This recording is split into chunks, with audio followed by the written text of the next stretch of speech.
Hignett corner, beyond Bent. Janssen! And Blackburn Rovers are 18 minutes away from a Premiership return. As far as Stewart, just outside the penalty area, clips it central for David Dunn. David Dunn equalises! It just had to be! Dax corner and it goes, Glance towards goal! And Rovers have taken the lead! And Charlie Mulgrew has scored his 14th of the season. It may well be the goal that sends Rovers back into the Championship.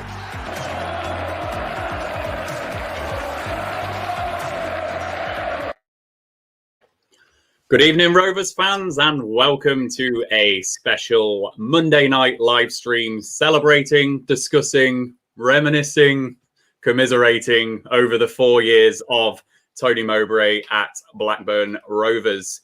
As you can see, we've got a nicely symmetrical panel of 6 tonight. I'm absolutely loving how we're fitting in these square boxes. It looks great. I'm not going to get them to introduce themselves now, though. They'll do that when they come and discuss their points.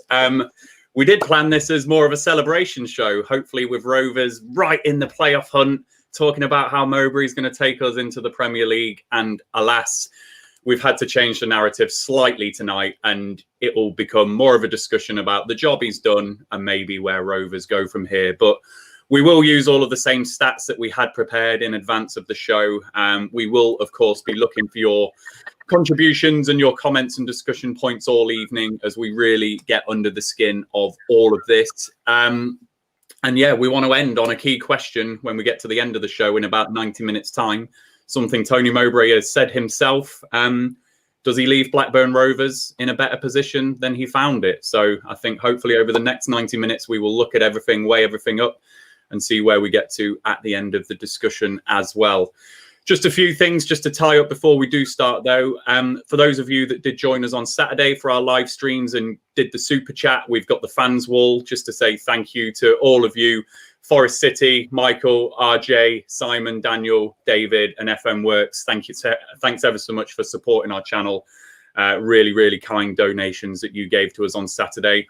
For those of you that want to do that tonight, Super Chat is available again this evening if you did want to support the channel. But of course, we will run through the selection of comments that we usually do. No one is under any obligation whatsoever to contribute financially. For those of you that aren't aware of our Discord server, we did launch that over the last week or so. There is a link in the description below this video and all of our other stuff that we've launched over the last week or so. So go and check that out if you're not involved with it. And then just one final plug. Glenn Entwistle, who is part of our channel, has been running a raffle for the last few weeks now. And we really want to help him get over the line with this one. You've got the chance to win a signed Rovers ball from the 2019-20 season. It's £5 per player. And Glenn has effectively got a grid of the top 100 appearance makers for Rovers. I've picked mine. I picked Brett Emerton. I've got him, number 5. So hopefully I win with Brett Emerton. But if I don't, hopefully one of you do as well. So if you've not entered that, check out the Rovers Chat website. Please do enter Glenn's raffle. It is for a really worthy cause. One of Glenn's close friends who's just raising some money for some treatment over in America. So £5 entry. We're not at the pub at the moment, although hopefully we will be by May, June time after today's announcements. So get your fivers in now, get into that raffle and let's support Glenn. So that was a massive canter through. We'll go to the 6 yards out advert and then we'll start on this discussion. The Rovers Chat YouTube channel is proudly sponsored by 6yardsout.com. They've got retro football from every era with mugs, phone cases and much more. They also have plenty of Rovers goods including apparel with the famous 94-95 season and this season's kit. Check them out using the link in the description below. Thank you, 6yardsout.com, for their very kind sponsorship. I've immediately been drawn to Michael Pearson's comment just after 7. Celebrity Squares. Love it. What a comment. What a show that was as well. So loving that, Michael. Brilliant. So the first discussion, guys, that we have got is just looking at when Mowbray first came into the club. And the first question that I'm going to come around all of you and just get your thoughts and opinions. Luke, I'm going to start with you. Just your thoughts this time, 4 years ago, when Tony Mowbray joined the club and where we were at that point, as with Owen Coyle as manager, and probably a few years of continued, downward spiraling from Rovers. How were you feeling as a fan back then, and how are you feeling as a fan now? Hi Ryan, nice to be part of this, and hello to the other four in here. Hopefully we'll get through some productive stuff tonight, and I'll find myself with splinters in my arse by the end of it, I imagine. I'll be that much on the fence. So, look, I wasn't.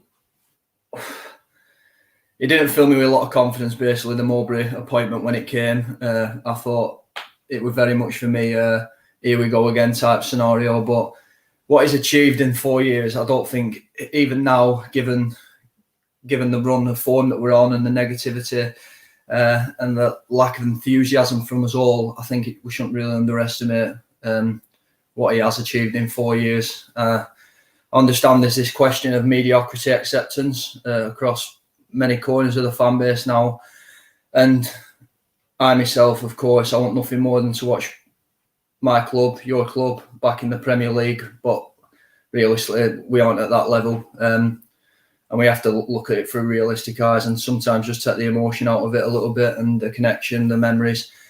You forget really that 4 years is a long time in football as well, and Mowbray's in the upper percentile really when we look at it now in terms of long-serving managers in the 92.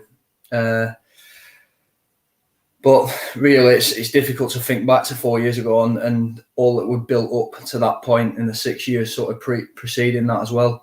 If you think about the relationship between the club, the fans, the owners, it was non-existent. It was bordering on toxic a lot of the time. And really, our club had become a stranger to us. And I think now, given that we were nosediving to the third tier and all hope was dwindling and really all hope was gone, I'd say, you've got to really say that Tony's done well to bridge that gap and bring us closer to this football club again. Transformed my opinion throughout his tenure of the original opinion I had on him when he took over. And he brought us back to the Championship at the first time of asking, really, which is a mean feat in itself. I just think now, obviously, we're at this stage.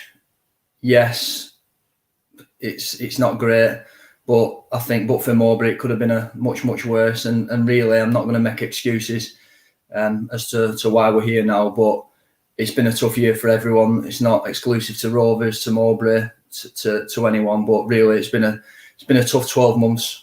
As a global pandemic, and it's worth saying we just need to get through that as a nation, as a world. But that's no excuse for where we are now. But yeah, really, we're probably in a better position than we were 4 years ago. To sum it up.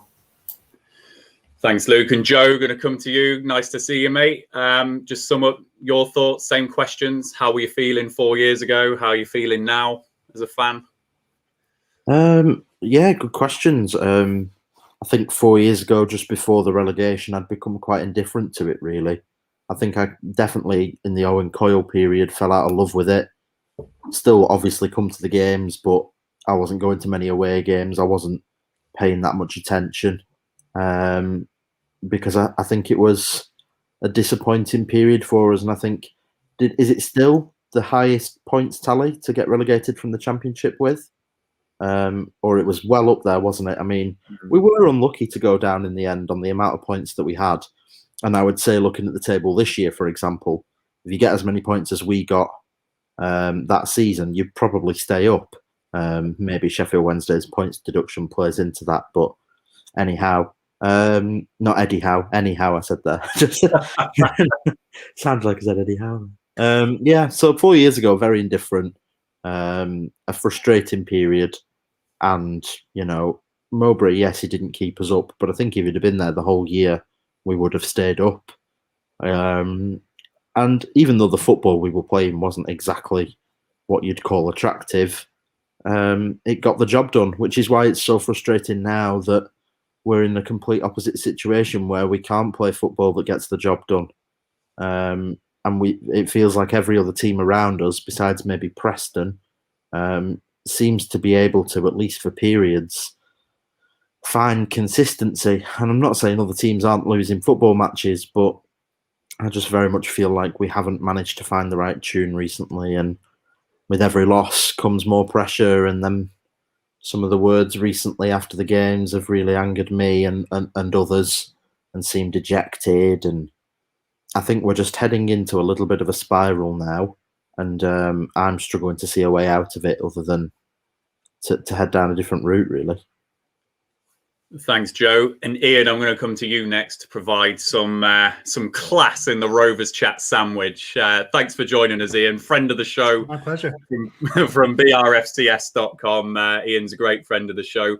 Yeah, same questions, Ian. You've obviously got the benefit of only a few more years on us. Not too many. But yeah. I know why I'm here. Don't worry, Ryan. I know why I'm here. Yes, 4 years ago, crikey, how time flies. Rovers were a shambles, weren't they, that season? Let's be honest. There have been a number of shocking decisions made by the board in the last 10 years. Appointing 𝐂𝐿 was the one that tipped me over the edge, and the season ticket wasn't renewed. That was just like the straw that broke the camel's back. I think that early on in the season, we got hammered by Norwich, and the pathway was laid out for all to see. We were just inexorably going down. The appointment of Mowbray was hugely underwhelming at the time. A man who had been manager of Celtic and had failed to win the title. He'd had reasonable stints at West Brom and Middlesbrough, but let's be honest, it was underwhelming. And I think our expectations were structured. But he seemed to get us organised. I think when fans heard him speak, his integrity, his honesty, his authenticity won people over. And we were willing to give him a lot of slack, bearing in mind what he'd succeeded. Coming straight back up, a lot of people said, well, that should have happened. We had the budget. Of course, we should have come straight back up. Nothing is guaranteed in football. That's still a massive achievement, and one for which I'm immensely grateful, because it got me back in love with the club after a dreadful few years where I just felt distant from the whole thing. So I thought he did an excellent job. I didn't expect a great deal, and he delivered fundamentally more than I'd expected. How do I feel now? I'm just tired. Just very, very tired. I don't get excited in anticipation of games.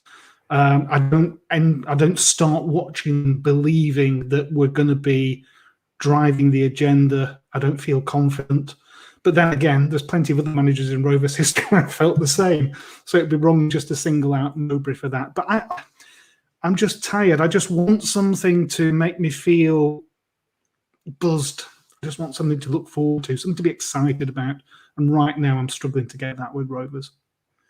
Yeah, and certainly that buzz that you described there, I think the reason why my position has shifted so much, particularly over the last 3 games, is that Preston game and that moping that he did after the match. I just really did not like it. There was nothing there to say, yeah, we've lost to Preston, but I'm going to get behind this team and see us through. Like, it's that stuff. I'm like you, Ian. It has switched me off a little bit to that, and I don't like it. I want to see him get in and around the players. And yeah, like you as well, in that 16-17 season, I wasn't making the journey up from Lincoln either to watch the games before Mowbray was manager, because I'd also fallen out of love and certainly was not entertaining Owen Coyle. So similar journey to you, and absolutely drawn to that honesty and integrity from Mowbray as well. Alex, thank you for joining us from the deepest, darkest southwest as usual. Yeah, same questions for you. I think if anyone's internet goes down, it might be mine. I don't think the technology's reached this part of the world yet. We're that far west. But in all seriousness, just to what everyone else has just said, I really agree with most of it. But I think, if you watch the live streams, you'll know that Rovers recently tried to ruin my 21st birthday. And so you'll know I don't really have much memory of the Premier League era. I only really have recollections of the very last back end of it, maybe the last 2 seasons.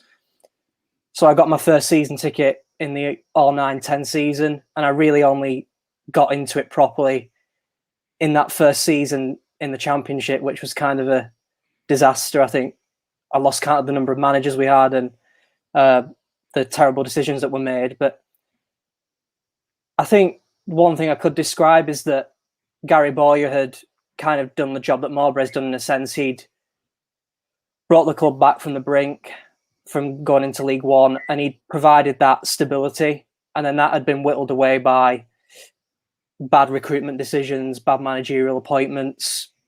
And then that culminated in the appointment of 𝐂𝐻𝐃𝐂𝐓 that summer. And I remember saying to my dad, well, we're relegated. I said we were relegated before a ball was kicked that year. And unfortunately, we were proved to be right in the end. But one thing I do recall from 4 years ago is being on the bus on the way home from college, and my phone had exploded, and I just opened the notifications, and 𝐂𝐻𝐃𝐂𝐓 backed. It was like the first good day in about 18 months related to Rovers. And then the following day, I was in the library not doing my maths homework like I should have been, and I was on my phone, and the Mowbray rumour just popped up the next day. And I have to say, I'd never really heard of the man. I didn't know much about him, but I went away and looked at some of his win percentages and thought, well, he had been sacked for losing runs of games before, but his win percentage wasn't too bad, so he must have had some decent runs of form somewhere along the line. And so I thought, well, he can't be any worse than the previous manager. And I think a short summary of the last 4 years was that he restored the hurt of losing a game. I think that's the biggest compliment I can pay to him. I'd lost the emotional hurt of losing a match, and I think that had just been beaten out of me over the 4 years previous to that. And I think the reason that I'm kind of swayed now to maybe think that it's time for a change is that I've lost that again. I think we've possibly stagnated, and I think I'm back in that mood that I was in when he arrived.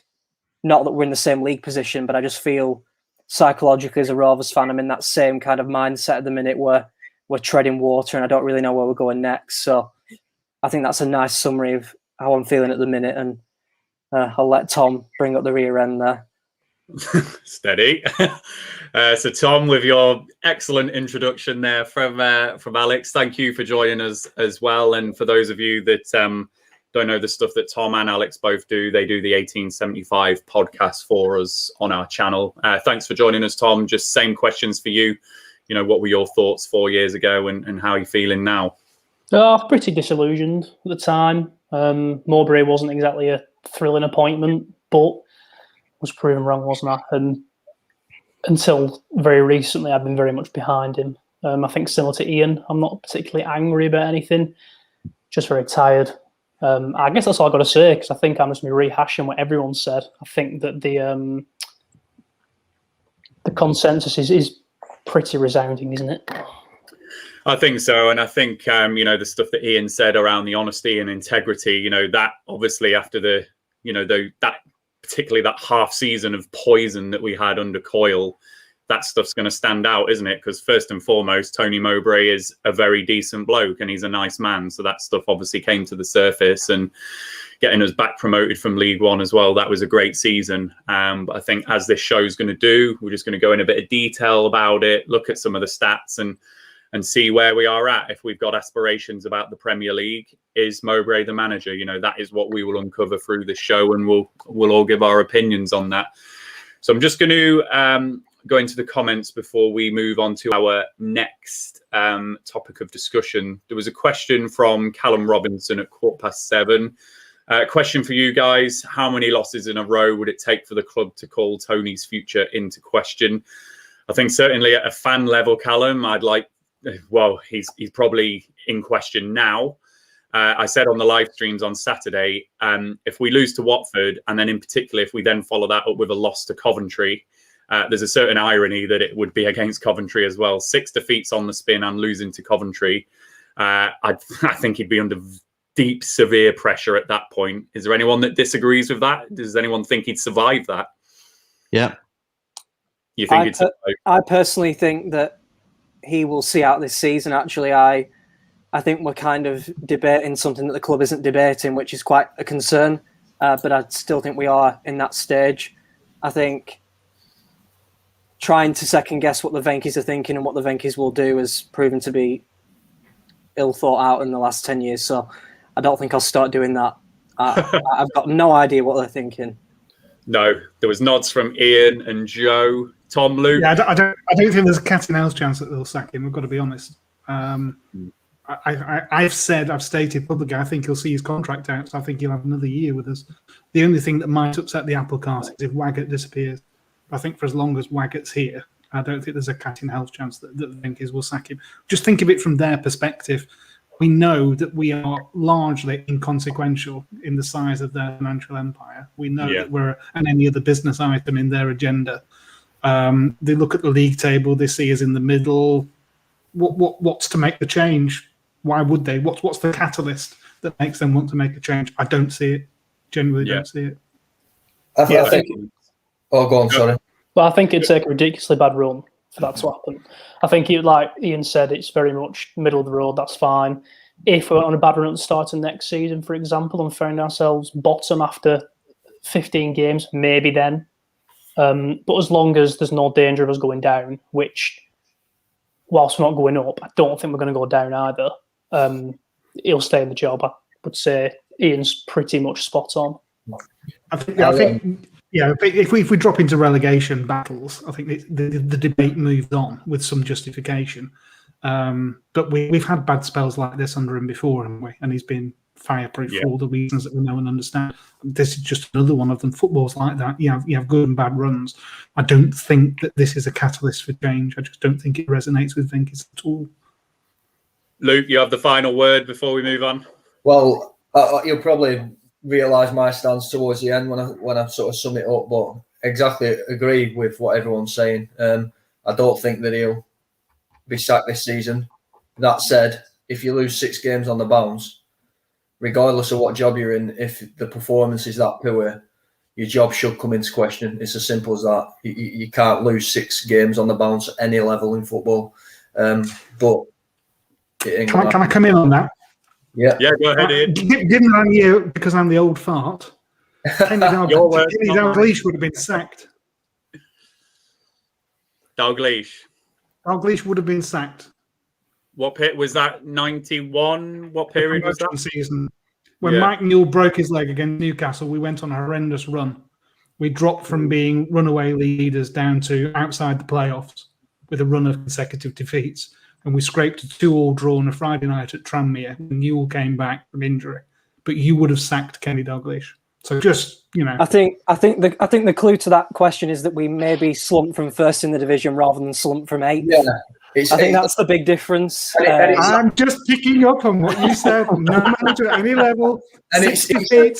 It's not black and white, gentlemen. It's not black and white. Yeah, it's attitude. And when I was talking, then you talk about performance in a job. It's the attitude of the defeats. I think if we were to, I know we're narrowly losing games, and I'm not going to have I'm not going to sit here and say that he should be sacked, because like I say, I'll get to the end and I'll tell you my point exactly. But I think when performances like that, there's no doubt a job should come into question, and even with Dalglish, and questions have got to be asked if you lose 6 games on the bounce, regardless. They weren't, trust me. They Right, I'm moving us on before we get embroiled into a into a good debate. So this next part of the discussion, we're just going to start chronologically. We've been relegated. It's now the League One season. We're going to start there, and this actually helps us with our comparison to other managers and things under Mowbray. So the first bit we're going to look at is that League One season and the importance of getting out that division at the first attempt. So, we have seen clubs stuck down in League One for a number of years. Sheffield United were down there for a while.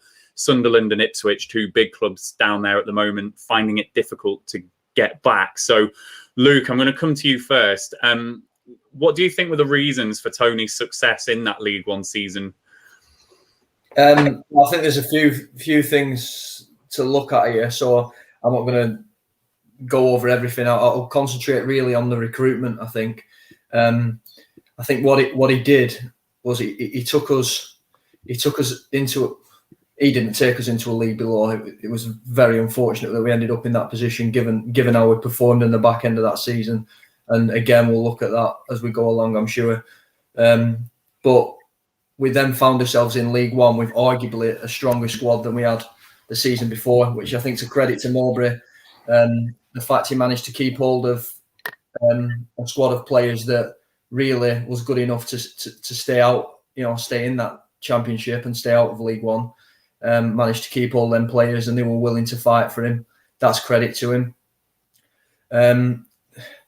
Really, yes, we had a decent budget at that level, but we were still limited by the Venkies and limited by club debt. There's no doubt about that. We signed Smallwood, who unquestionably was the leader of that team and at times dragged us through that campaign. He's got experience at League One level, and then there was Paul Downing that come in with experience at League One level. So 2 clever signings there. I'd argue that the Whittingham signing was a clever one. Yes, he didn't play a great deal, but his experience in the dressing room would have been something I'd speak to any of the players. I'm sure that they'd big up Peter Whittingham. Downing. What's that? Paul Downing. I thought that was quite astute at the time. Yeah, exactly. Yeah. His League One experience. So, and we ended up, had him on loan and ended up going and making that a permanent deal. So that says everything. Then you've got to look at the signing of Dak for a great figure as well. League One experience and undoubted quality beyond that, proven quality at that level. And, look at him now, he's got quality way beyond that. Chapman, again, exciting addition, very unlucky. We probably didn't get to see all of Eric Chapman, but his CV at League One level is pretty impressive when we signed him. So I think recruitment on a whole was targeted and sensible. He put his faith in Raya and Travis as well, so he brought them through in that season. I think what he did, he built a team that he knew would get us out of that league, and I think he did that very well in the end. And I think that League One season is where I started to like players again, if that makes sense. We had that time where it was just, players like 𝐿𝐻𝐃𝐂𝐓 and Liam Feeney and players like that. You can't like them, can you? But actually at that point, we started to have players that we liked. We were chanting Richie Smallwood's name. We loved Bradley Dack. Danny Graham was a great cult hero. Started to really fall in love with the players again. And he started to build that core up, didn't he, at that point?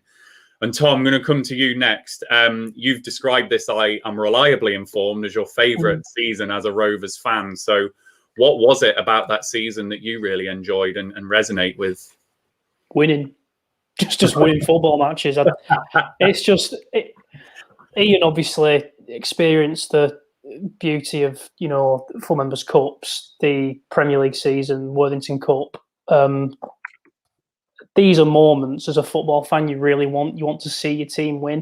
You want to go into games thinking they can't beat us because we're so much better than them.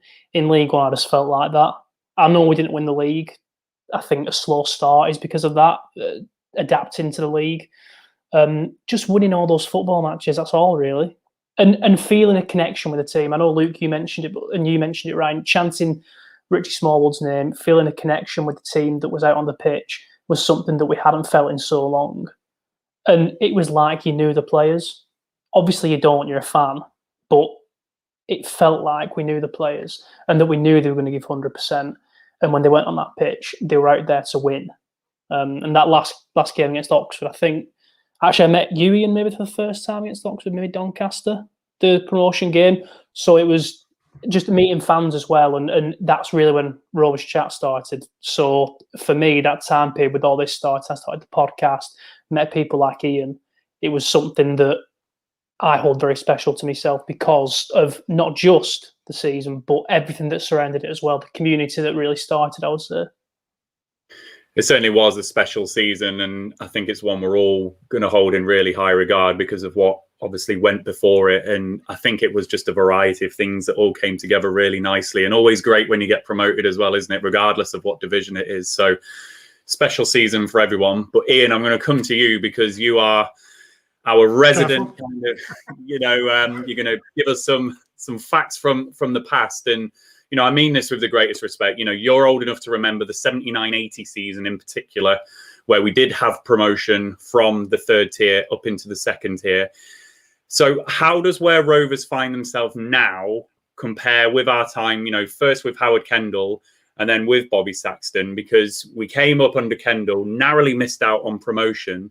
And then I was looking back at all the history of the club, and it looked like we had some decent league finishes. And some of the anger this season has been the fact that we haven't made that solid promotion push. And it looks, according to the stats, to me, you know, I wasn't there, it looks like we're in quite a similar position at that point. So do you see any similarities in what the expectation under Kendall and then Saxton was and where we are now under Mowbray? You know, what's your thoughts?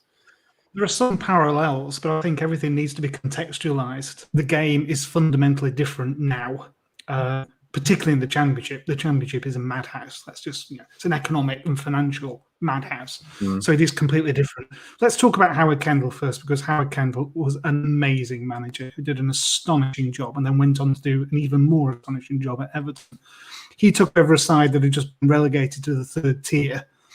It was his first managerial appointment. He came as player manager, and he was probably our best player as well in the promotion season. Absolutely, a midfield powerhouse. He drilled the whole team constantly on the field. You knew that it was going to take something special to score against us, and you knew that if we scored first, invariably we would win at least 1-0. Just look at some of the results in that season. We didn't score many goals. We really, really didn't. But my goodness, those goals worked really hard for us in terms of points. He got us promotion straight back, so there's a parallel there with Mowbray. He got off to a terrible start. I don't think he would have survived in the social media age. I think at one point we had a run of 9 games without a win. So Luke would have sacked him. There's no doubt about that. But at that point, the club really didn't have anywhere else to go. The joke was in Kendall's era that we squeezed the tea bags out and brewed tea twice, and we put 20-watt light bulbs in to save money. So it was that kind of environment. He didn't have any money to spend. He fashioned a side on free transfers. He fashioned a side that was cast in his own image. We're always going to be difficult to beat, and we won promotion, and we should have won the league. We finished second Grimsby, but just getting straight back up again was fantastic. I think it's fair to say it's a long time ago, but I think it's fair to say there were no expectations of a promotion campaign the following season, none whatsoever. But the momentum just carried on. The belief was in the side. He had a really good, strong core of honest professionals. And if we'd have got promoted that following season, that would have been absolutely extraordinary. I can remember going down to Eastville for the last game of the season and was winning. And it was in the days when you'd hear somebody with a transistor radio, because we needed Swansea to slip up at Preston, and they didn't. And we missed out. And I must admit, at that point, I would have said that's the closest you're ever going to get to the top tier in your lifetime, son. So make the most of it. That's as good as it's going to get. When he left to go to Everton, it was heartbreaking, genuinely heartbreaking, because you just sensed it was all going to disappear. So Bobby Saxton, again, another much underrated Rovers manager. He also had to deal with buttons. If he'd have had £12 million to spend in 1980s value, my word, what could he have done? He carried on the ethos of signing free transfers, bringing some youngsters in, the occasional loan player. But the end of Saxton's reign feels there are some parallels with this situation now. Where he was sacked on New Year's Eve. Little plug for the podcast, but when I interviewed 𝐏𝐻𝐃𝐂𝐓, he talked about Bobby Saxton being sacked. And then Bill Fox dragged 𝐏𝐻𝐃𝐂𝐓 into the boardroom and said, well, I've just sacked the manager, you can go as well now. And that's the club record appearance holder that you just kicked out the door. And Faz got emotional on the pod just talking about it. So those were different times. It was different days. You did feel that the division was more level. There was a chance that you could beat somebody at the top. You didn't have sides coming down with parachute money and all sorts of stuff like that.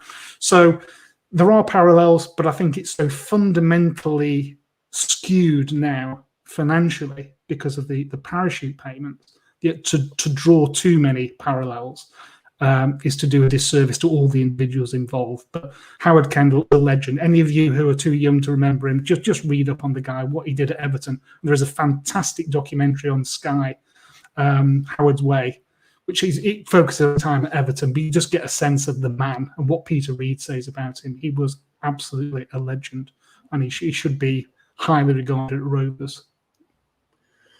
And Ian, I'm just going to stick with you. Slightly different circumstances, because obviously Kendall left to go to Everton and had great success with them. But as you say, there are some similarities here with the Kendall Saxton era. This is probably the first time I'm going to get you to put your flag to the mast. You know, you've got the benefit of seeing Rovers over a longer time period and probably being less fearful than someone like myself who fears what happens next. With what you've seen from Rovers over the years, do you see value at this point in replacing Mowbray now? You know, we're seemingly in a better position than we have been for the last few years. And certainly looking at that Kendall Saxton area, we seem quite stable at that Division 2 level at that point. Yeah. I look back to the Souness appointment. Souness, of course, Tony Parks had taken over as caretaker and had been given the job. The season was drifting out. With all due respect to Tony, we just lost the momentum that we might have had when he was first appointed. And Souness came in, and he had a few weeks before the end of the season to take a good long look at the squad and weigh up what he needed, and make his mind up about the player that he had and whether he thought that they were good enough. My hunch is that that served as well, and it meant that Souness could go into the summer with a much better idea about sort of the way that he wanted to play and how it could work. So it's almost like he did some revision on the squad in a safe environment. He was able to experiment with some players in the team and see whether he valued them in reality. So you could argue easily that we could do that now and bring somebody in. But I go back to the comment that we made before. I just don't see that there's momentum there for Steve Waggett to make the change. If I was the CEO, what would I do? If I was the CEO, a lot of things at Rovers would change, trust me. But yeah, I have no idea who the bright young things are in management out there. I don't know who the wee scouts are picking up as the bright young coaches that can come in. We're impacted now on our ability to bring in foreign coaches because of Brexit. So there is a smaller pool. One man that I would have wanted to talk to was appointed at Bristol City last night. I think Nigel Pearson is somebody that I would have wanted to talk to if I was the CEO. So is there value? Well, potentially, yes, there is. Yes, there is. But I'm not saying that the case is so definitive that he should be out now. But I can construct an argument. Certainly can construct an argument. And I'll say, I'm just tired. So it would be nice. It would be part of me says, I'd just like some excitement. It would be nice to have a new manager coming in and fresh ideas, but that's a really lousy reason for changing manager. You change your manager if you think you've got somebody better that can come in and can improve the situation. And if you have, we should change him. End of. If we can't identify someone, then no, you don't, because why would you? Yeah, definitely. And I think that comparison you made to Souness, my biggest fear is that we get this horribly wrong. And if he was to go in the summer and we have lost Armstrong and we've lost loads of players because they've not signed contracts and whatever, the new manager instantly has a huge job to do because he's got to fill that massive gap. So that value, as you say, of doing your homework, seeing the state of the squad and getting in and around it, perhaps convincing some people. I really hope we time this, if it's going to happen, correctly. Do you know that's the single best reason I can think for changing him now, because there's going to be turmoil in the summer, utter turmoil within the club, because we've got so many players at the end of their contracts. It's becoming abundantly clear that many of them don't want to sign, or that their agents are saying, hold fire, you'll have more bargaining power. But we don't know quite what's going to happen with salary caps and how that negotiation might go on. There could be an awful lot of footballers unemployed in the summer. There's an awful lot of clubs that don't have spending power. There's more clubs wanting to sell players than buy players. It's a great time to buy if you've got cash, I would imagine, in the summer. So I think if you were asking me for what's the strongest argument for changing now, it would be to give the new incumbent that honeymoon period and to get the scouting team going out and him sort of saying, I want this, this, this, and this. Go and tell me what you can get. And then agreeing the budget. Let's agree a budget in advance of the new season. Yeah, how about that for an idea? Let's know what we want to spend next year. Let's maybe, I don't know, plan 2 or 3 years ahead. Let's do some crazy stuff like that. See, that's what I'd do if I was CEO. On that point, to be fair, just to not to defend the club, but myself and Dan had obviously, given the current climate, I would say the luxury of being able to go down to Ewood in the last couple of months, which I know not many people have been able to do. And we very much got the impression that the summer budget is already pretty well determined and has been for a while on that point as well. I think, the kits are going to come out a lot earlier this year, or that's the plan. They're already done. I've seen the designs. Everything for next season seems like it's in place, which is why I was so in agreement with the fact that I just don't think he will go. I think there's so much pre-planning gone into next season from what I've heard. And then you only have to look at the Harry Pickering deal to see that I think the club are well set up for Mowbray to be here next year. And I do think, the best of my knowledge, I do think they have an idea of their budget for the summer, which is why I think Mowbray will end up sticking around. But like I said, it's not just that, kits and sponsorships and obviously new kit manufacturer, all that is already sorted. So from what I can tell, I think because of COVID, perhaps some of the more admin-y type things have actually been able to be sorted a bit earlier this year because it's all anybody can focus on. But yes, I think it will be a pleasant change. Yeah, I've never worked in a business that didn't have at least a 2, if not 3, or maybe even a 5-year plan. So I'd be amazed if they didn't have it sorted. And that system, you just want Pune every year isn't sustainable. And hopefully COVID will accelerate us away from having to go there once a year. And to answer those questions, it's a ridiculous notion. It's a ridiculous notion. It's no way to run a business. Cool. I'm going to go into the comments before we move on to our third discussion point then. A lot of love for story time with Ian in the comments. So Ian, thank you. Genuinely thank you for that, because that's the type of stuff that was before I was born as well. So I'm always fascinated to see what it was like supporting Rovers before my time. It was in black and white, in the 60s. we played in grey and white. We didn't sort of have colour shirts. Few comments. Michael Pearson at 7:41. Agree, Ian, looking over the edge as we stand today. Ben the Boss Jackson. I didn't give you a shout out earlier, Ben. You were very active in the comments before we went live on our stream. So you get a gold star for all of your comments and being there earlier. But Ben says, a new better manager now could well keep these expiring players at Rovers if they see a new manager has a great ambition and vision for Rovers now. So that is certainly, I know that a lot of fans agree with you on that, Ben. Would Adam Armstrong stay with a new manager? Would Joe Rothwell sign with a new manager? That type of stuff. I have seen that on Twitter. So there are a lot of people that will agree with you on that. And then Leap Year Man, agree, Joe. Tony Mowbray hasn't set up his new scouting department to leave just before it gets going either. And we saw some good fruits of that with Thomas Kaminski in the summer, didn't we? So some good points, everyone. So we're going to go on to the third discussion then. And Alex, you're up first on this one. So we've been promoted from League One. We're now a championship club, and we're really just going to have a brief look at the 3 championship seasons and try and summarize that as best we can. So Alex, going to come to you first. A lot of talk in recent weeks has been about stagnation, lack of progress, Mowbray taking us as far as he can. What's your summary of the job that he has done over these 2.5 championship seasons, if you can just break that down a bit?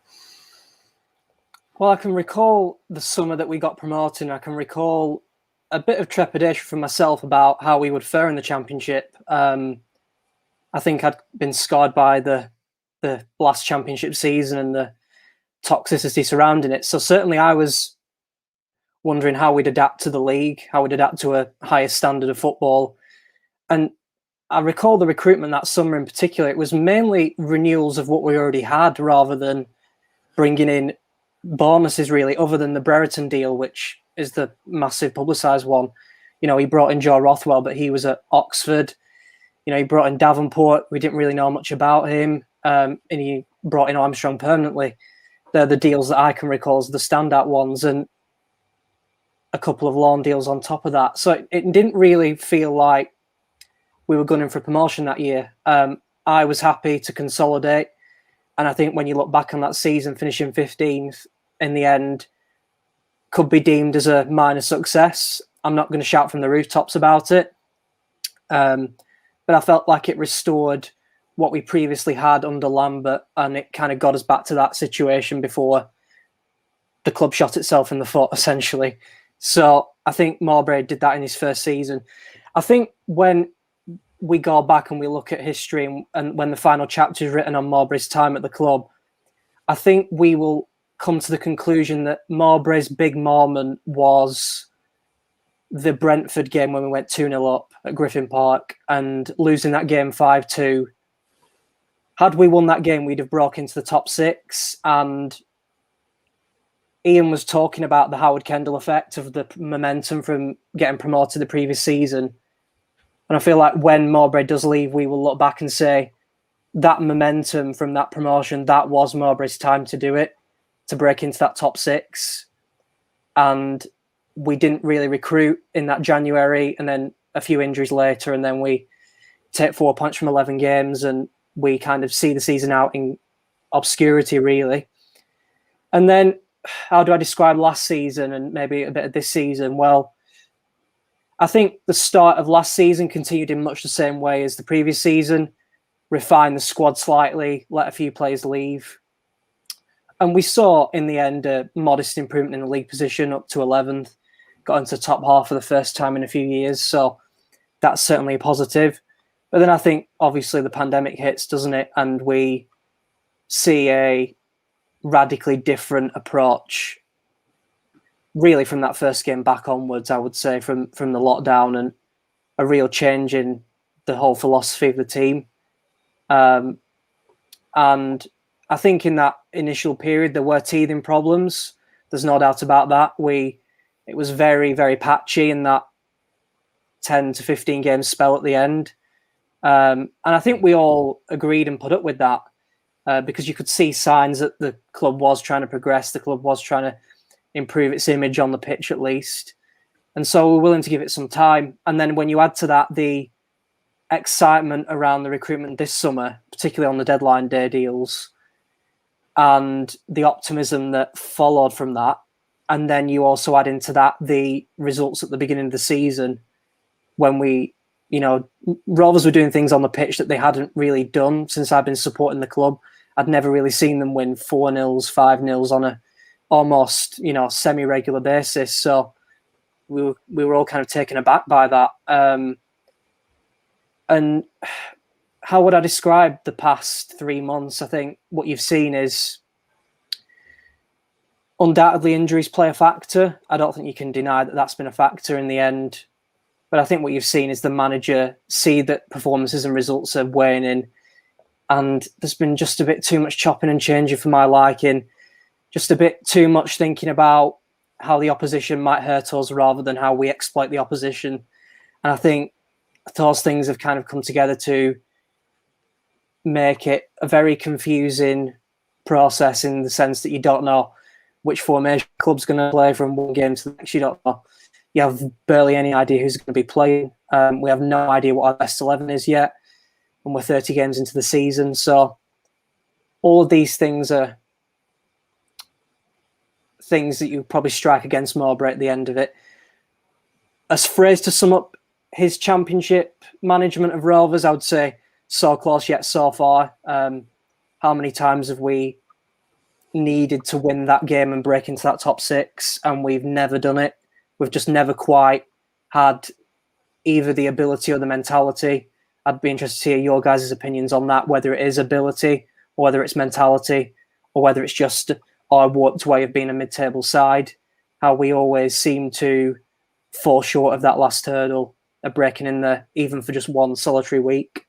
So I think when the scripts are written and the chapter is closed and the book is shut on Mowbray's time, I think that's what we will discuss. It's that he brought integrity back to the club. He brought respect back to the club. But in terms of results on the pitch, I don't really think he did anything more than what other managers had done in the Championship. And I think when you look at the results and you look at the league positions, I don't think you can come to any other conclusion than that. And Joe, I'm going to come to you next. Alex referenced the expectation this season, and certainly with the signings that were made and some of those early results, I think the expectation this season has possibly been as high as it's ever been in a while. actually, you were very public before the season started, Joe, and have maintained that on the live streams throughout, that you didn't think Rovers would make the playoffs this season. And I do think that that's helped your mindset all season. You've been quite calm. We've seen that shift in style from Rovers under Mowbray, you know, with more possession, higher XG, etc., and away from that League One approach in particular. But in recent weeks, you've been getting a lot more frustrated with Rovers. So, you know, what is it that's been annoying you recently, particularly with your expectation probably lower than the majority of fans? I think recently the problem and the change isn't the style itself. It's more that kind of plan A, plan B conversation. And I mean, football management and, you know, scouting an opposition is effectively a decision as to whether you're going to play your way or you're going to play to stop the other team. And, you know, as a manager, you have your own style. And obviously, with all the rumours of Mark Hughes, for example, I was looking into him recently in his most recent time at Southampton and trying to figure out, okay, well, what formation does he play, you know, in 2021? And what would we see if he came?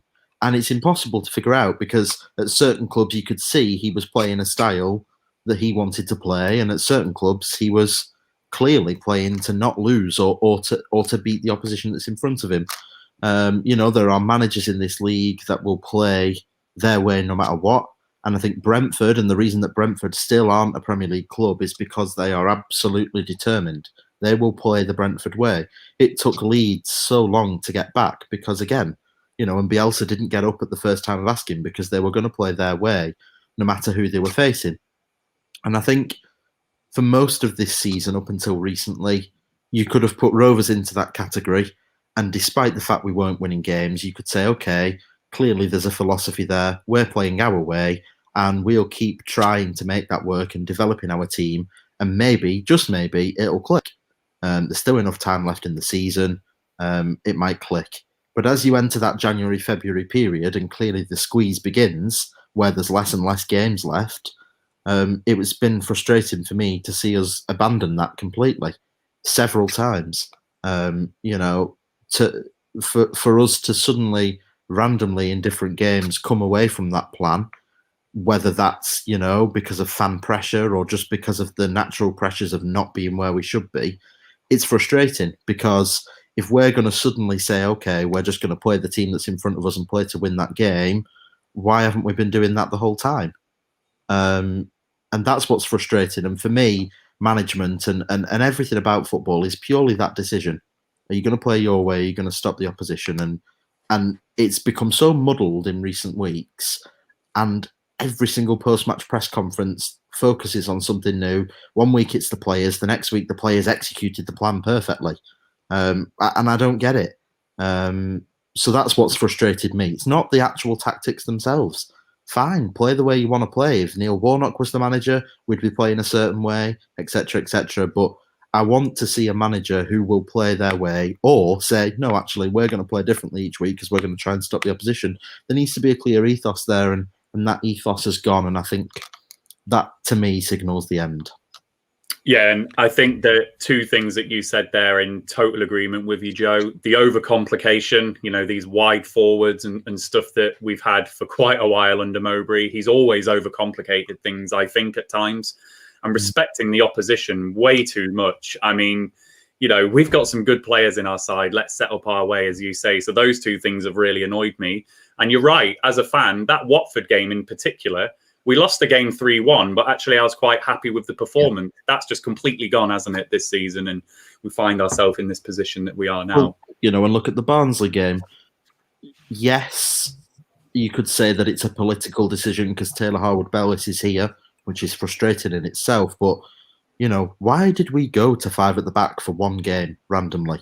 I can guarantee we won't go back to it now before the end of the season. It won't happen. It actually didn't look that bad. I thought as a shape it was all right.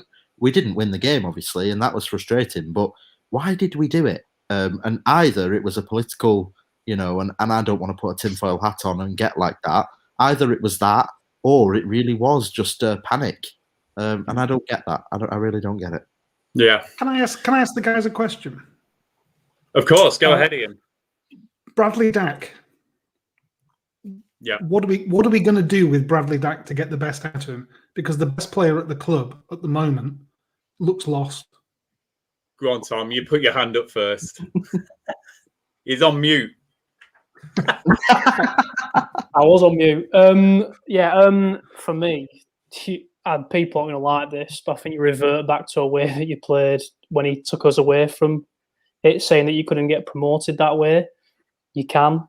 I just don't buy it. I talk about pretty football and talk about having a style of play that is attractive and excites people. For me, as I said at League One season, I loved it because we won football matches. I think we're easier to beat now than we were last season when we were playing a style that was perhaps more direct. I think to not play to your best player's strengths, arguably on his day one of the best players in the league, to not play to his strengths is ridiculous. I know he said he wanted to play as a deep line midfielder at one point, and he enjoyed playing that role there. It's not what he plays. He's superb at running into the box, making late darting runs and putting the ball on the back of the net. The countless times when he was injured, where we were sat at Ewood and there was an opportunity where it just flashed across the box, and when Dak were injured, and I was thought, if Dak were there, then that goes in because he's in the right place at the right time.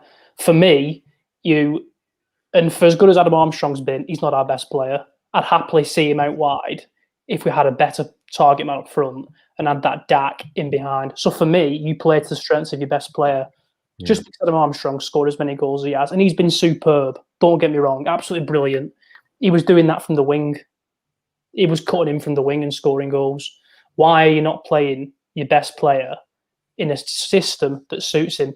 Build a team around Bradley Dack, because on his day, there's not many in the league better than him. That's why I wanted to ask a question, because I'm not the statistician, as you're all well aware, but just with the naked eye, since Dak's come back, it looks as though we're trying somehow to find a role for him. Mm-hmm. The system suits him for me because he's the best player. But does Bradley Dack get however many goals he got in 2018-19 as an isolated season, for example, without Danny Graham? And not. And I don't think Sam Gallagher or Ben Brereton have got anything like the ability to provide the assistance that Bradley Dack needs. It's a little bit like Jordan Rhodes without Craig Conway and Ben Marshall.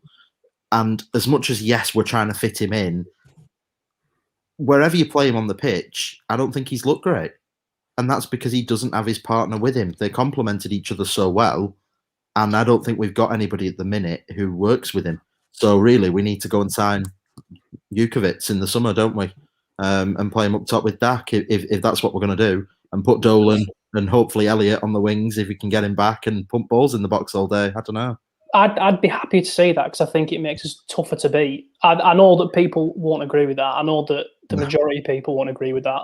But I think we were tougher to beat last season when we were playing a more direct style. Bar that absolute travesty between, was it February and April in that first season back, we were tough to beat. We looked okay. And there was just that absolute where we fell apart. We goals from set pieces, didn't we? That was the key thing. And for me, you play a team that's going to support Bradley Dack because he is the best player. And if that means bringing in a striker that's going to win flick-ons, nod the ball down to your best player, then do it. I get that people want to see attractive football. I get people want to see it do Brentford. But for me, like I said, we built a team around Jordan Rhodes and Rudy Gestede and should have gone up. We can do the same with Bradley Dack. Imagine someone like Harvey Elliott whipping balls in for someone of Danny Graham's quality in the air and his ability to win balls, and Dack feeding off the scraps. Yeah, this isn't Liam Feeney. You know what I mean? It's and perhaps I'm being a bit too passionate. I'm talking too much. I like to keep it nice and short, but it has been frustrating me because Dack is the best player at the club, and Mowbray's literally saying, "Okay, go on the pitch, try and do what you were doing before your injury, but we're not going to give you tools to go out and do that." Well, I'm going to stick with you, Tom, just for the final bit before we move on to the next section. So Mowbray's management style, to me, has always appeared to be on the basis of team spirit, work ethic, and the group as a whole. And indeed, you know, we've seen a remarkably high number of players used over his time with Rovers. But then at the same time, consistency has been a huge problem for Rovers in the Championship. So do you think we're able to get the consistency that you need at this level to get out this division when you are trying to keep so many players happy potentially? Or do you think Mowbray needs to just develop more of a ruthless edge and be a bit more cutthroat with his selections and stick to largely an 11 that picks itself and not worry about the group so much? In different ways he has done though, hasn't he? Look at Richie Smallwood, was basically cast aside despite how brilliant he was for us in those 2 seasons. I think Paul Downing, players like that, he has had that at times, but I do agree that sometimes he tries to play too many players, and then seemingly holds grudges against players such as Nyambe and Raya for what looks like no apparent reason. Maybe he does need a more ruthless streak. Maybe he does need to save it. I think the sign of Harwood Bellis after we got Branthwaite was stupid. You've brought in a player now that's going to expect to play football matches. Bring him one or the other. Just because the opportunity arises doesn't mean that you have to sign him. It's like when Boyer signed Fordy, Coiter and those lot. Just because the opportunity is there doesn't mean you have to sign them. So we wanted him, now we don't. So I think, does need more ruthless, both in bringing players in and in players current at the club.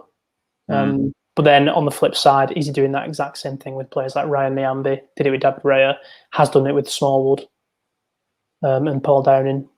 Mulgrew as well. That I was just going to say that, Tom. I think that's the one. I don't think anyone could accuse him of not being ruthless when he sat there with Charlie Mulgrew in a press conference and backed him 100% as the club captain, and a week later he was off to Wigan on loan. So I think he's pretty cutthroat when he wants to be, personally.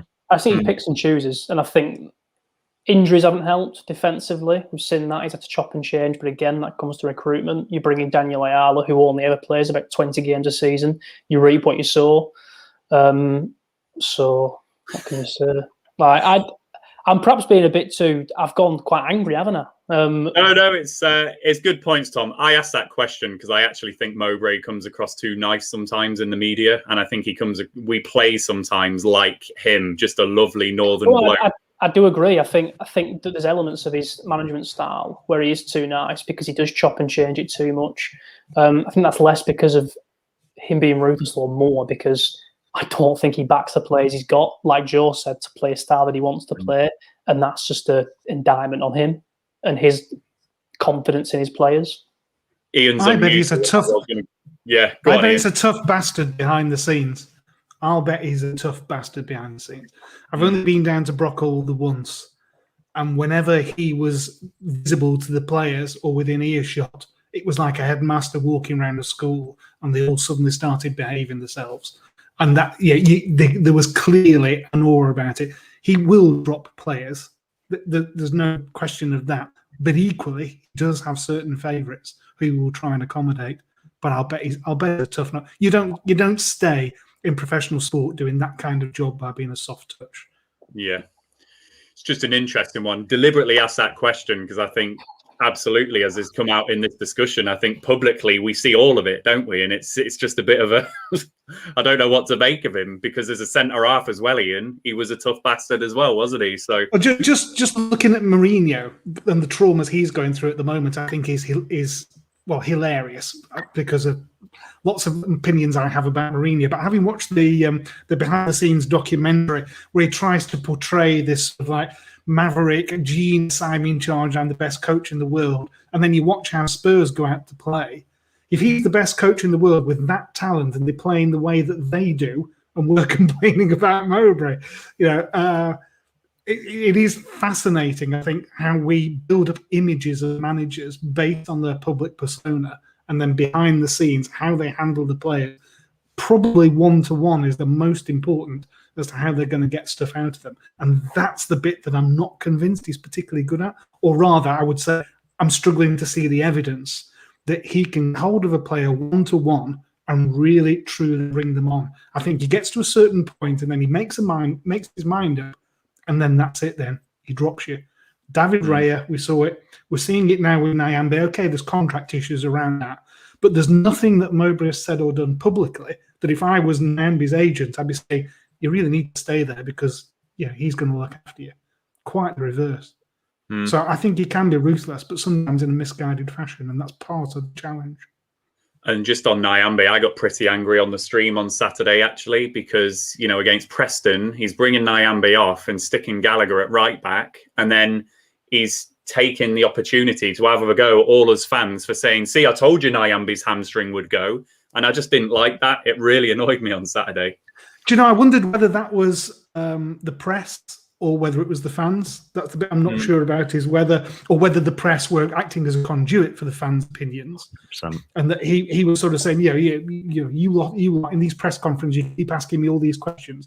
I thought that was a very Mourinho-esque response. It couldn't possibly be my fault. How can it possibly be my fault? It must be your fault. The fans have been quite critical, or at least sections of fans have been quite critical of Jacob and Rich in particular, for not being harsh enough. Not asking the hard questions, Yeah, and I think in recent weeks, you've definitely seen the Lancashire Telegraph specifically become, you know, posting the actual questions that were asked in the articles and not just posting the answers and things like that. And, you know, we've seen issues before, and I think Rich specifically, and not to, you know, be a gossip or anything, but I think he is quite willing to ask those difficult questions. And I would agree. I think that comment was probably aimed towards the press, who have probably been a bit harsher on him recently. Yeah, I think those guys have an invidious job, let's be honest. So the likes of Andy Bay, Jacob and Rich, they have to have a rapport with the club to be able to get access and all the rest of it. So they've got to tread a fine line. Do we want them to ask the hard questions? Absolutely. But even if they did, if I was a manager, I'd answer the question I wanted to answer. I wouldn't answer the one that's asked. So at the end of the day, let's not delude ourselves. You know, is Rich going to say to Tony Mowbray, no, well, that was a pile of pants, wasn't it, Tony? You know, you're right. You're absolutely right. I don't know what I was thinking in the second half.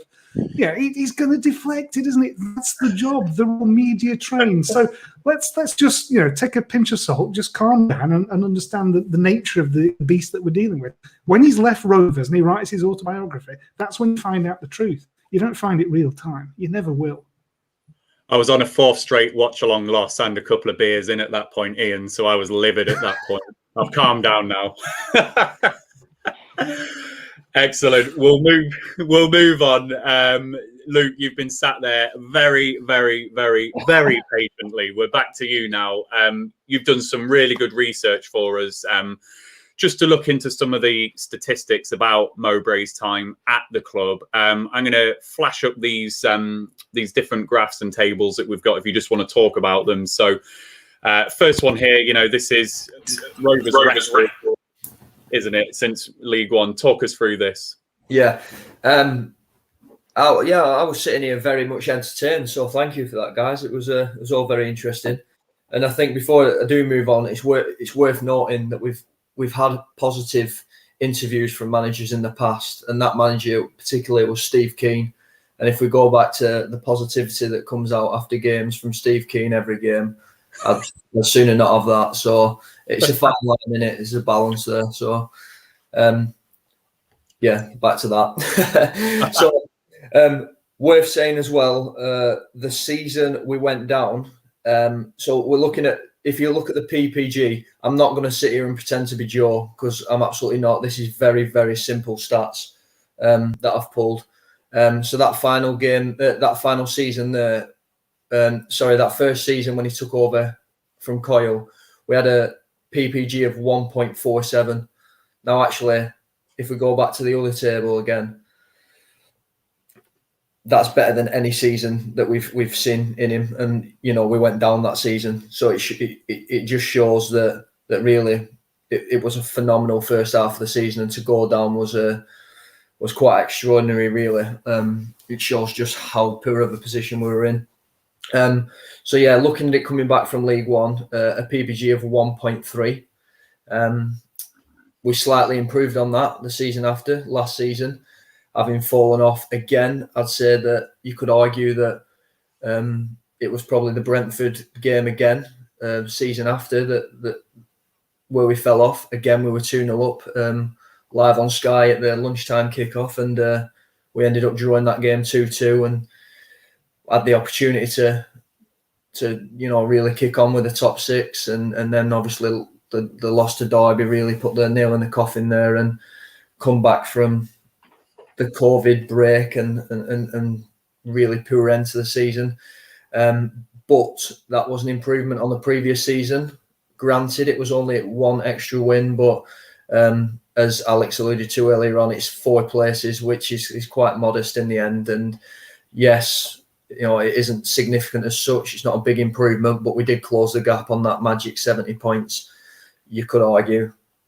Now we find ourselves 12th. Yes, similar to last season, but with a points per game that's exactly the same as that first season back in the Championship.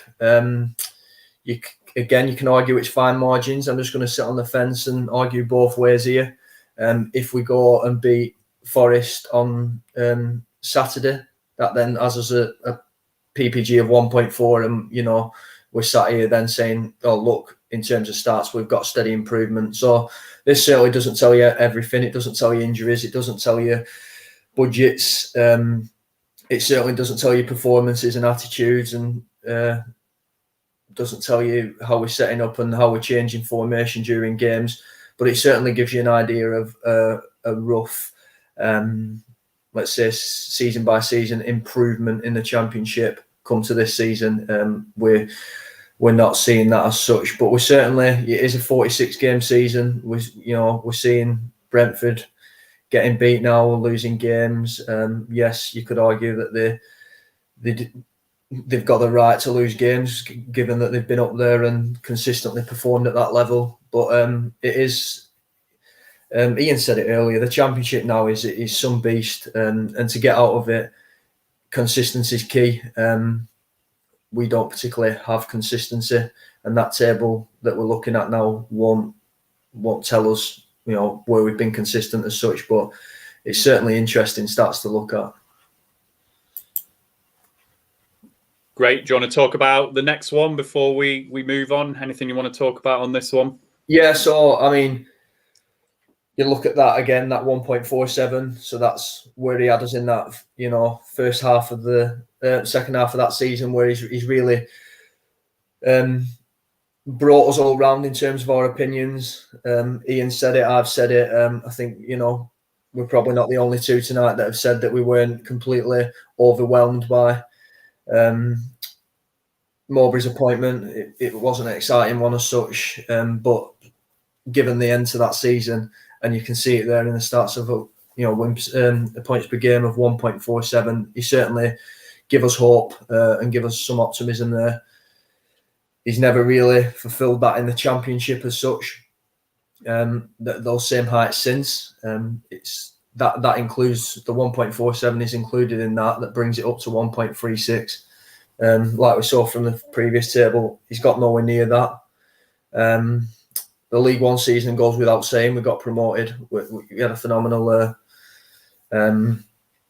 points per game record in order to go up.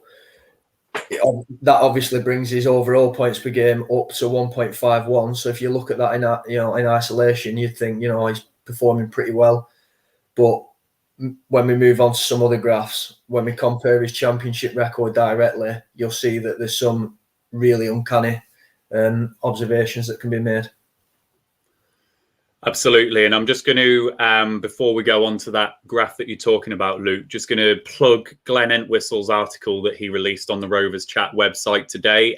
These are some of the graphs and things that Glenn has included on that. So this has got things like days in charge of Rovers across all different managers, and then games in charge and things like that. How that then breaks down into win percentages across the managers. So you can see Kenny right at the very top there, and then reaching a low point with Henning Berg. So, you know, Mowbray in and around, you know, third best in terms of win percentage by games between 91 and 2021.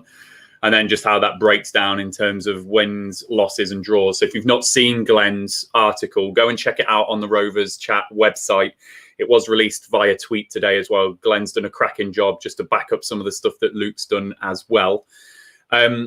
Luke, I'm just going to come back to you before Alex gets the first comment. The final bit of research you did, you and I spoke about this yesterday. We deliberately selected a cross-section of managers here again, just for comparison. So, you know, if we just work from left to right, we've got Mowbray's Championship points per game with his overall record. You've then got Gary Bowyer, for obvious comparison reasons in terms of, are we underachieving? Can we make playoffs? Got Sam Allardyce, because his style of football was lambasted at times by some of the fan base. Then on the flip side, Mark Hughes, very well-liked manager for Rovers in the Premier League. Graham Souness's Division 1 record, followed by Souness overall with Division 1 and Prem. Roy Hodgson, again, a manager that might have divided opinion. And then, as we referenced earlier, Bobby Saxton, Kendall's Division 2 only record, but then also with his Division 3 record attached to that as well. And then we've got how that breaks down into win percentage across those same managers as well. So Luke, I'll give you the first say.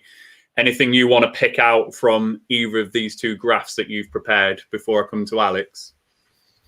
The big one is Mowbray's own ambition. It's his own doing this season, in that he's come out and publicly said that we're a playoff chasing side, and obviously we aren't meeting them expectations. And when you look at it in terms of a win percentage, look at him compared to Bowyer. How many similarities now are we seeing? We're talking about stagnating. We're talking about mediocrity. We're talking about a manager that can't take us any further.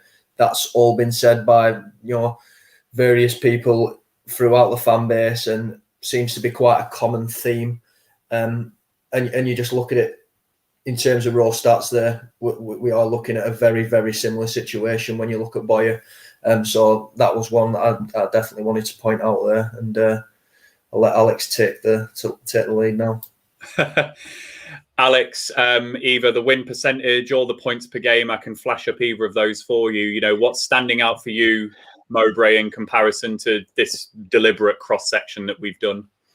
I don't know if you have a graph of it, Ryan, so I'm probably gonna make you really angry here. But the thing that stood out to me when I was looking at the data points was the points per game in the Championship, and the managers up there that managed us in the Championship, and the points per game that all of those managers got in Championship games or second division games. We do have that, I think, don't we, Ryan? If you can go. Is it this one? No, there's another one. There should be another one. Yeah, that one. There we go. Now, I think that includes all league games that those managers took part in, because I believe that Mowbray's win, or Mowbray's PPG, the 1.5, is including the League One season. But I remember looking at the data and seeing that out of Saxton, Kendall, Bowyer, Mowbray has the lowest points per game in the second division or the second tier. And that surprised me, actually, when you look at, certainly with Saxton, who I always associated with a manager who did manage Rovers on a shoestring budget and wasn't always having us compete at the top end of the second tier. So I think that was the thing that stood out to me more than anything, was of those four managers that Mowbray had the lowest points per game in the second tier. And you add to that the fact that all of the other managers had extenuating circumstances. So, Kendall and Saxton, couldn't rub two pennies together. And Bowyer, certainly at the latter end of his tenure, was hamstrung by transfer embargoes, financial fair play, and then latterly the sale of much of the squad that he'd built. So you look at Mowbray's tenure, certainly over the piece, and he has had his challenges. Let's not kid ourselves. He didn't walk into he did walk into a circus, and he had to address that, but he hasn't had to sell any players that he didn't want to sell. I think he came out in the media and stated that he was very happy to sell David Raya to Brentford and thought that the club got a good deal. And other than that, he really hasn't had to sell anybody as of yet. And so when you look at that in the round and say, well, of those four managers, he has the worst points per game in the second tier, then, it kind of, in my opinion, it illustrates that for Rovers to get back into the Premier League, which is what we will need to do to address the financial harms that the club's endured over the last 10 years, in order to get there, you need someone who's just extra special, who can actually make the team perform greater than the sum of its parts. And looking at those data points, I believe that Mowbray's a manager that probably gets about par with the squad that he's got. And for a club like Rovers that doesn't have the parachute payments anymore, we need a manager that gets everything and more. And that's the only way that we will bridge that gap, you know, in comparison to the other clubs. And that's what it comes down to for me. You know, what are we here for? We're here to see the club succeed in the long run. And the only way it reaches a point of financial sustainability is by getting that Premier League cash. And the only way we can do that is by, in my opinion, looking at everything in the round at the minute is potentially changing the man in the dugout, because I don't think you can change 25 players, certainly with the finances of the club, you know, certainly in light of the events of the last week. And you say that, Alex, we're going to check. We're possibly going to lose at least 12 in the summer. Well, yes, I think there will be room on the wage bill. I think that's for certain. It depends on the new budget in sense of how much will there be available for wages. But yeah, I agree in that the manager needs to be special to get us up and to bridge that gap with the Bournemouths and the Norwiches and all of the rest. To bridge that financial gap, we need a manager that gets 150% out of our players. And I think the current manager just gets about par. And unfortunately for us, that's just not enough. But do we know that? What if Tony Mowbray is getting 150% out of these players and Ryan Nyambe is playing the best possible football he ever will? Ryan Nyambe, you know, how many players leave Rovers and do better? I say that the only reason I say that, Joe, is because we finished last season in a better position than we're currently in. Now, I'm not saying that we'll end this season where we are now. We may win a few games and we may finish 8th, for example. But I believe that the current squad of players is better than last season. Now, that's just a personal opinion. I can't quantify that. I can't give you data to back that up. That's my personal opinion. And when you take that opinion forward, you must say, well, he's performing worse in the league with a better set of players. And I think when you take that into account, I can't turn around and say he's getting 100% out of these players, 150%, which is what we really need. And that's just my opinion on it. You're welcome to disagree. Yeah, I don't think Adam Armstrong would have 20 goals in a different setup under a different manager this year. I think there's players that he doesn't get the most out of, but just to, you know, to defend the manager to what Luke has gone through and stuff, I think points per game, especially in the middle of a season, is a really difficult stat to compare, in my opinion, because every single team that those managers have had is different, with a different budget and up against a very different division. As much as we all joke and laugh about the championship is, you know, oh, the championship is this, that, and the other. Every year is different. This year we've got Reading, who's, you know, they barely concede a goal, and you've got Swansea, who literally never concede a goal. Bournemouth, Watford, Norwich, Barnsley are really difficult to beat. Every year there are different challenges. There is no Leeds this year. There's nobody who, like, you literally can't beat. But every year is different. So for me, what I look at is, if you look at goals for and against at the same stages for each season, I mean, it's fascinating. Just by like a show of hands, the current side, if you had to pick whether they were better at defending or attacking than, let's say, 2019's team and 2018's team, I would assume we'd all say we're better going forward. I think that's what I would say. But in 2018-19, at this same stage, 30 games in, we'd scored 42 goals. In 2019-20, at the same stage, we'd scored 43 goals, and this year we've scored 43. So we're not miles ahead of where we were going forward. But to be fair to Tony Mowbray, we've conceded 34 goals this year. We conceded 37, 30 games in last year, and we'd conceded 46 in 2018-19. In fact, our goals for and against ratio is at a wider positive gap than it's been across any of those 3 years. But unfortunately, we've just missed out on a couple of draws, which have been losses, where I think 4 or 5 points where we were behind where we were last year. And having had a look, we've got the same amount of wins.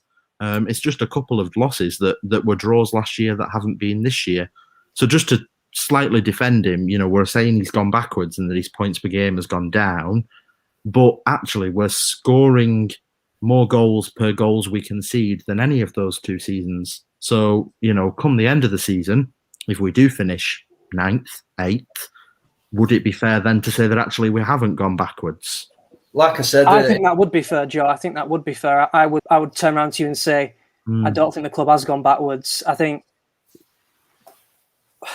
that data is sort of skewed by the recent kind of drying up of goals, I think, in a sense that the goals certainly have dried up in the last 10, 15 games in comparison to what it was before that. And, the fact that we scored, 2 first-half goals in the last 15 games? Yeah. I mean, But the goals really have dried up. We're better going forward, but we're actually worse off defending. But actually, it's far from the truth. It's the complete opposite. We're actually scoring at the minute, at the same 30 games point, we're scoring less goals than we did last year and the year before if things continue. This season's been skewed massively by those early season victories. Early season victories against 10 men gave us a false impression, I would argue, of how good our side was, made the rest of the division and the media covering the division say, my God, look at Blackburn Rovers. Tony Mowbray has got them playing exceptional football. They're the new Holland. They are just like the new Barcelona. This is amazing. Those of us that watch Rovers regularly, that saw those games, saw we were ruthless against 10 men and piled in goals against Coventry, Derby, Wycombe. And that has, I think, raised the expectation bar, and it's just not been able to be sustained. This is perhaps a controversial thing to say in front of you guys, but just park the stats for a second. Emotionally, and what you see with your eyes, what I'm seeing on the field now is a series of players that I have watched play better than they play today. Joe Rothwell, I have seen have cracking games. Gallagher and Brereton, wide forward. Oh my God. Yeah, we started to get something out of Brereton early season. Okay, he was injured, all the rest of it. Travis has gone backwards. Okay, he was injured, and so on and so on. Lenihan's gone backwards. He's making mistakes. There are too many players in that team whose personal performances are not of the standard that we've become accustomed to. The question to ask, I guess, is why? Is it down to Mowbray, or is it down to the players themselves just not taking it seriously for whatever reason? And if they're not, what is the manager doing about it? So park the stats, just look with your eyes. We all said at the beginning, we're tired, we're fed up, we're not excited, we're not enthusiastic. You don't need to, I can look at the stats till the cows come home. Looking at stats will not make me buy a ticket for the next match. What will make me buy a ticket for the next match is thinking, my God, there's something exciting going to happen. I'm gonna be really, really enthusiastic as a result of watching my team play, and I haven't felt that for ages. And the Preston game was a fiasco. I was about to say a swear word in this point, and that it's worth us looking at this. Burnley FC. I mean, hate to say it, but prime example of how you get out of this division: consistency, team ethic, fight. It's hard to say they've got it wrong. The only mistake Burnley have made in the last 10 years is the new owners. And I think that new ownership is going to bite them on the bum at some point. But we're going to have to wait for that. Don't concede goals. Score the first goal, defend, win. You know, that's what gets you out of this division. That's where Leeds went wrong for years and years and years. You know, they can be as exciting as you want, turn teams over, but ultimately, if you don't do that week in, week out, and you can't, stop conceding goals, you don't get promoted. Sue's always referred to having prop players. He talked about Craig Short and people coming in and influencing a dressing room. And I look at our side and you sort of think, Armstrong was captain. Adam Armstrong. What on earth are we getting into a situation where Adam Armstrong is the captain? Who would you have gone for yourself? I would always have given it to a defender or Lewis Travis at worst. Somebody who it might just have sparked Lewis Travis because he's been below par recently. So I say, Lewis, look, I know what you can do, son. Just go out there and make it happen. But I'd have given it to Thomas Kaminski. Personally. Well, there's an argument for that. Because Trav's quite aggressive, people think, he's a leader. I mean, we don't know that. We don't know what the dynamic is in the dressing room. There's no proof for us to say that Lewis Travis is a leader at all. He's just quite aggressive in midfield, but that's his footballing ability. So, yeah, I agree. It was a weird call on Armstrong. I would have gone. I think we're short of leaders. Yeah. I think we're short of those. You look at the good Rovers teams throughout the years. And the really, really good sides have 4 or 5 captains in them. Yeah. I'm going to wrap this discussion up so that we stick to time and we don't all we ourselves live on air. But I do need to do a shout to our friend Hugh, who has donated 79p to the show, and he's got a great name. Well done, Hugh. Brilliant. Thank you, Mr. Janus. Yeah, thank you, Mr. Janus. And just to pick up on what people were saying about leaders, that has come out in the comments. So Michael, leaders. Chris Hayes, there are no leaders. And Leap Year Man, basically, we are lacking leaders in the dressing room and on the pitch. And certainly, at times I've been quite critical of Lenihan this season. Is he that really badass leader on the pitch? Has he done an Ayala at Brentford? Has Lenihan done that this season? Not sure. People might disagree with me on that one.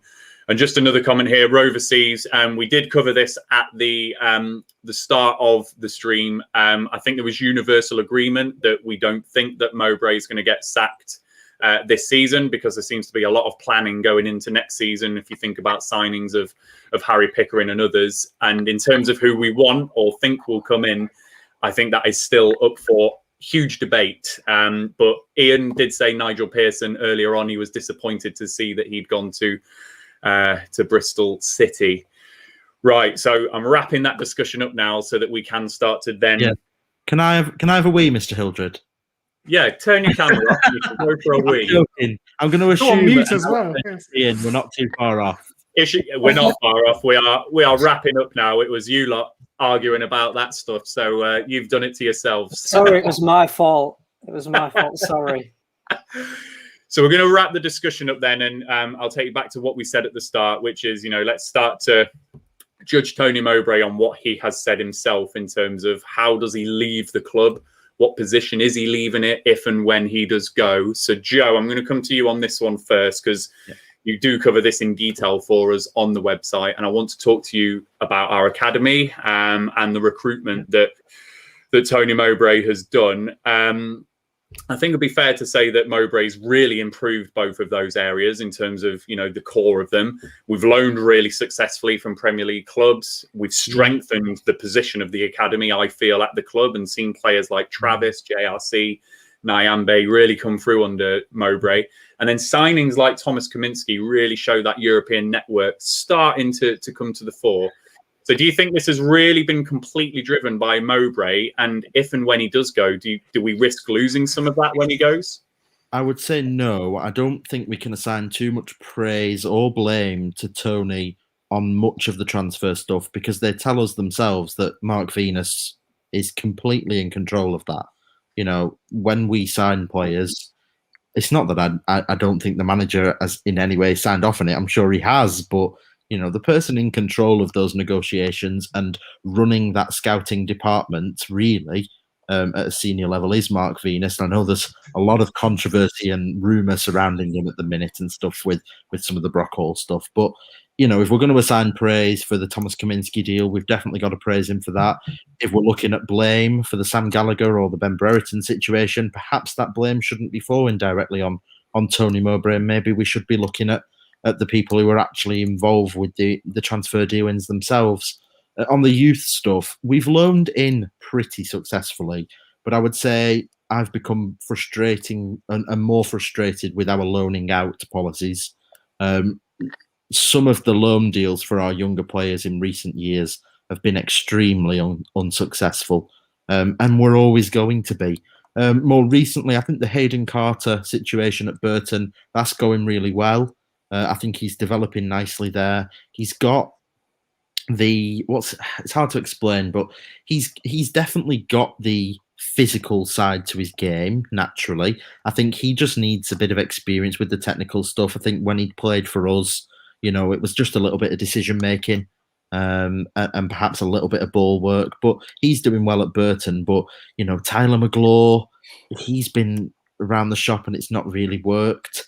And there's quite a few players, and we've sent players to Fylde and they've not got game time. Brennan had to come back. Moles went to the Spanish third tier and then came back because of COVID, but I don't think that would have been successful anyway. Andy Fisher, I mean, he's doing great in League One, and he's clearly got ability, and I think could have quite easily sat on our bench this year, but again was mistreated with loans. Scott Wharton, you could say, was successfully loaned out, but also not, because I think really he should have been ready to play for us after 2 of those loans, and I think he went on 4, potentially 5 different spells. So yeah, I mean, Jack Vales at Rochdale can't get a look in. McGlaw, is he up at, where is he? Motherwell now, is it? But not playing too much. Brad Lyons has gone to League 2 at Morecambe. I think he's coming off the bench here and there. Tom White went to Bolton and barely played. Interesting. So yeah, mixed bag completely. But Adam Armstrong at the price we got him, Bradley Dack at the price we got him, you know, it's impressive. Yeah. And before we do the final summary question, where I'll come round you all again, Ian, I'm just going to ask you the final question on this. Again, just to help us with our with our history of all of this. For me as a fan, it certainly feels like that academy is really producing at the rate of knots now, probably aided by the fact that we are at Championship level now and not in the Premier League. Obviously more difficult for youngsters to break into a Premier League side. So how does the academy and where it is in the club for you compare to previous eras at the club, probably particularly since Jack Walker did invest so heavily into that side of things? Is that aimed at me? Sorry, Ryan. Sorry, Ian. Yeah, sorry, that's for you. Well, I did a little bit of digging earlier on, and of course, Rovers reached the FA Cup, FA Youth Cup final twice, 1997, 2001, and that I think was at the peak of our powers of the academy, where it seemed to be on a roll. But then I looked at the teams that played and how many players from those sides actually made it. Martin Taylor, David Dunn from the first side. And then, of course, we got to the final, what was it, 4 or 5 years ago, we got hammered by Chelsea. So it's really, really difficult for Rovers to put together a side that can compete with the true giants of the game. I think for the players that we brought through, it certainly feels as though things are on the up now, I would say. Whether that is because we simply have to use them and we've got to give them more exposure, or what. What I think we've got better at in recent years is picking up players from other people's academies. So you look at Travis, you look at JRC. I think that's probably, and Dolan, of course. I think that's where Rovers seem to have found a little bit of a niche market. So Rovers had, I think, a bit of a fallow period in the noughties, teens kind of thing. I think it's coming back now, and I think certainly there's a lot more money has been spent on it over the last few years. Whether that will pertain over the next few years, of course, is a moot point and worthy probably of a separate broadcast all of its own, because there are strong opinions on both sides. Absolutely. We will not go down that rabbit hole. None of you will be going to the toilet until next week. So we will not go down that one. No, just good for you to reflect on that, Ian, because again, it's some of the stuff that some bits I can't remember because I was a bit too young, but I agree with you on that kind of early noughties period. I think because we got back into the Prem, didn't we? And we seemed to get some really good signings from different clubs and whatever. It didn't seem like we were using the academy as much in our early Prem time again. Okay, so we're going to move on to just the final summary question then. I'm going to come round you all again, just in a similar vein. It's 2 basic questions for you, really. And Rovers fans watching in, do hit us up in your comments as well on these 2 questions. So the first one, and Tom, I'm going to start with you. The first question is, has Tony Mowbray, we're just going to assume, let's just say he's been sacked today. Has he left the club in a better position than he found it? Is the club currently in a better position? And when, if, who do we replace him with? Any names? Do you trust Venky's track record on the appointment to get it right? So they're kind of 2 closing things I want you to just cover. And Rovers fans, do hit us in the comments, please. Yeah, I think he has left the club in a better position than when he found it. I don't think anyone could argue different. You'd be hard pressed to find it. If someone could, then I wouldn't agree with them. In terms of names, it's not my job. I know that's not the answer you want to hear. Yeah. It isn't my job to find that out. Do I trust Venky's? I mean, is the track record that bad? I don't know. It's not brilliant. But Paul Lambert, everyone waxed lyrical about him. People were thrilled. He was rubbish, but people were thrilled. Boyer was good at the time. Mowbray has been good overall. There are a couple of huge question marks. Owen Coyle, Steve Keane being two massive ones, and that perhaps does outweigh. But in terms of who I think, it isn't the answer you want, but it really isn't my job, is it? It's just I give my opinion, and I think I've done that today. Mowbray's left in a better position than it was. Don't know about another manager. What I will say, Tom, about you not saying a manager's name, I think that is entirely consistent with a lot of the stuff I'm seeing on social media. Actually, I think most people are probably subscribed to the view that Mowbray is not the man to get promotion. But when we start getting into names and who and when and if, that's where things start to get a bit more difficult. So it's fine for you to say that, because I don't think it's an easy answer. I really don't. Alex, before I come to you, I just want to do a shout out to Ben. Thank you for the donation, Ben. Really appreciate your support to the channel there, and thank you for tuning in all evening and for your early interactions with us as well when we weren't here. So thank you, Ben. We really do appreciate that. Alex, same questions for you. Has he left the club in a better position? And as I say, when, who, if do you trust Venky's?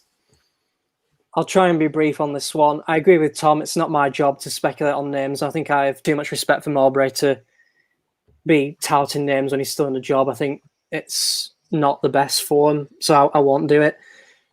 Has he left the club in a better position? League-wise, yes.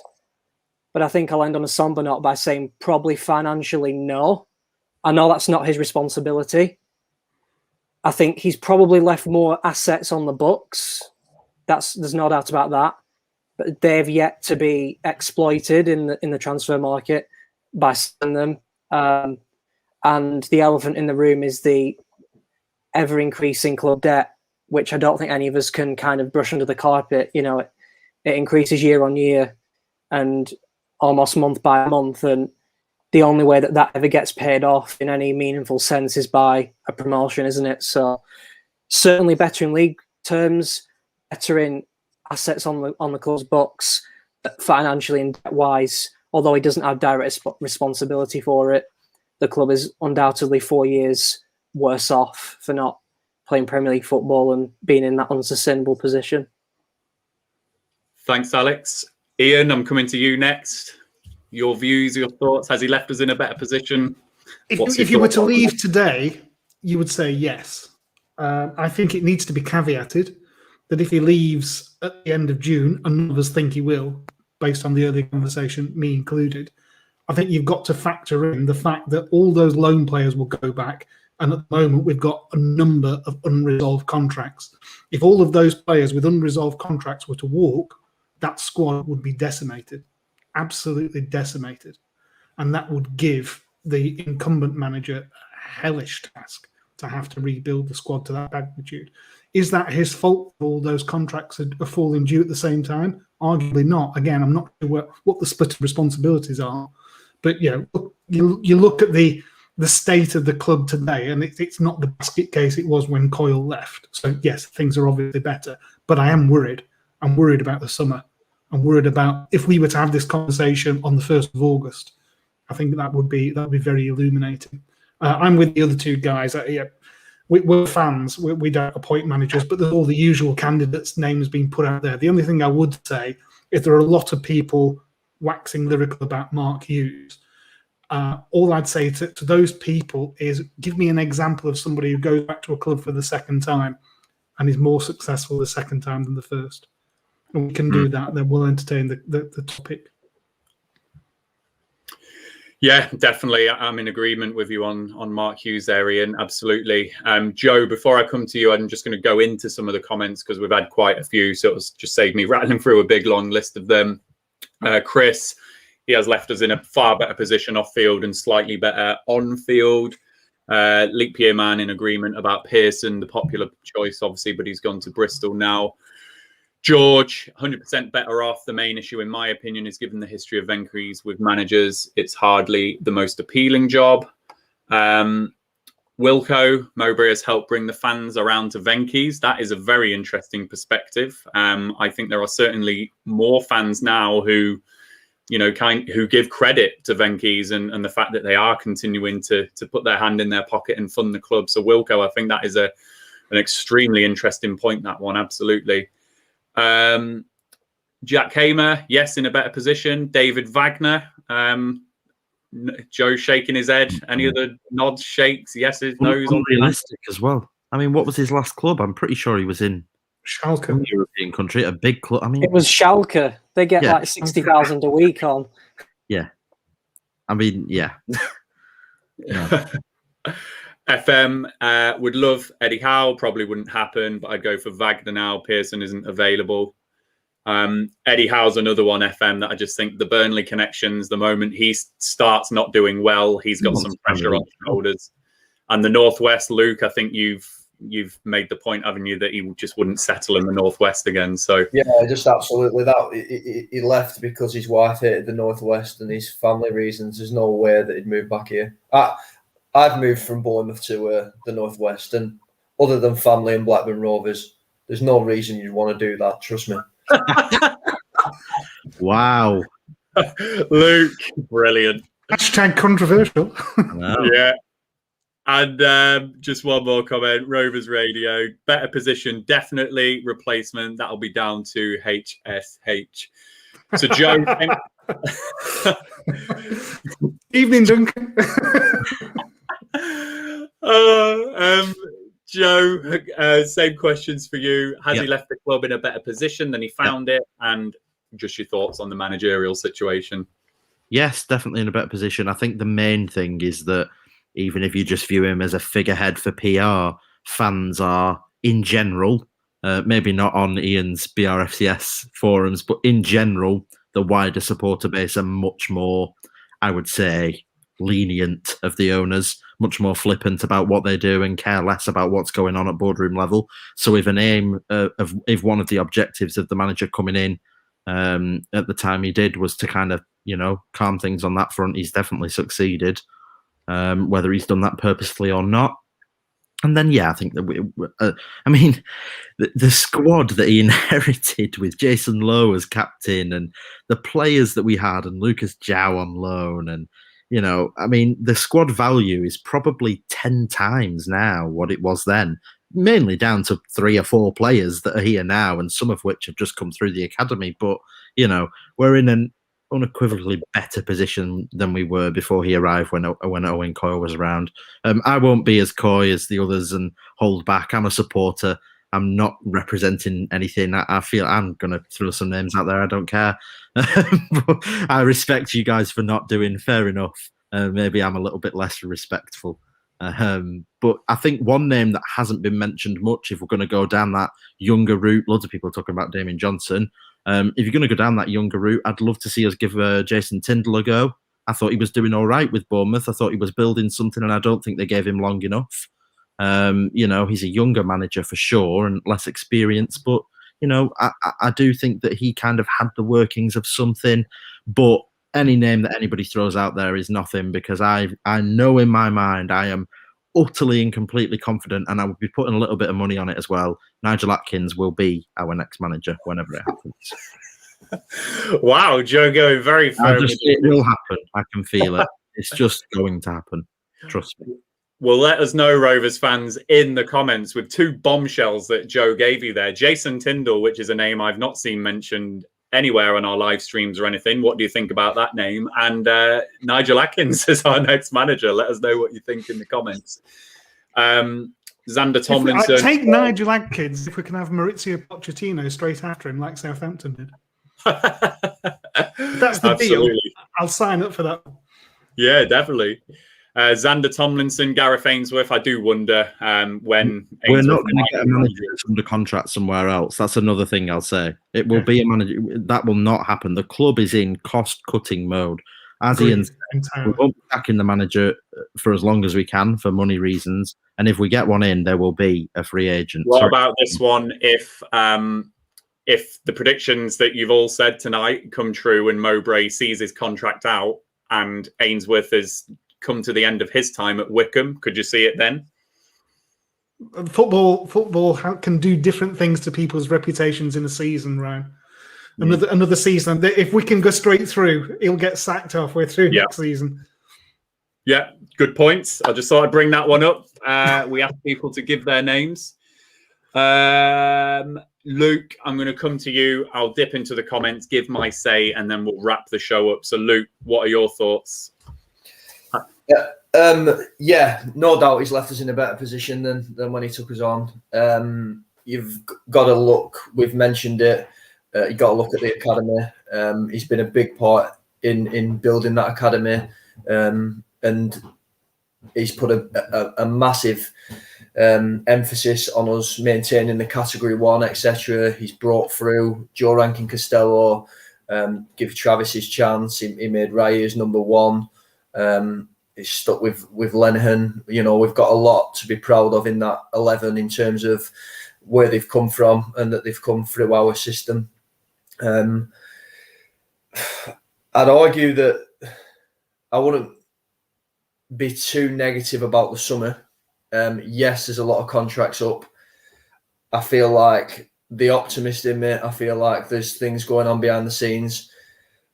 We've tied down Dyke, which is massive. I didn't expect that. And that says a lot about Mowbray. As I know we've questioned his man management, but I think that says a lot about his man management that he's managed to tie down a deal for Bradley Dyke.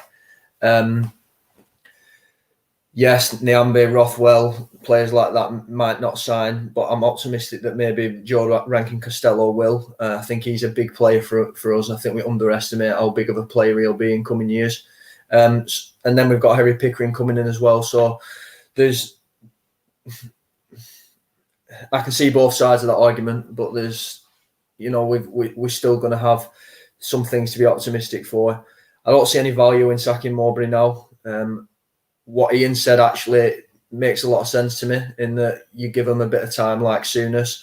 I think that is good, but then you need to have a name that's coming in, and then they can't just be a stopgap. They've got to be, you know, an appointment that's a 3-5 year plan, and they've got to be certainly going into next season. And I don't think any names are being thrown around at the moment that fill me with any confidence that we could bring that man in now and make that plan work. So yeah, to pull that together, of course, he's left us in a better position. In terms of names, yes, Wagner's been thrown around. It'd be fantastic if we could attract someone like that, but as people have said, financially we're not in a position that we could potentially do that. Be great if we could, because I think he is a good manager. But for me, you look at Barnsley and you look at their appointment. I don't even know that guy's name. I can't tell you his name now. Valerian Ishmael. That guy. So, I mean, who I love you, Luke.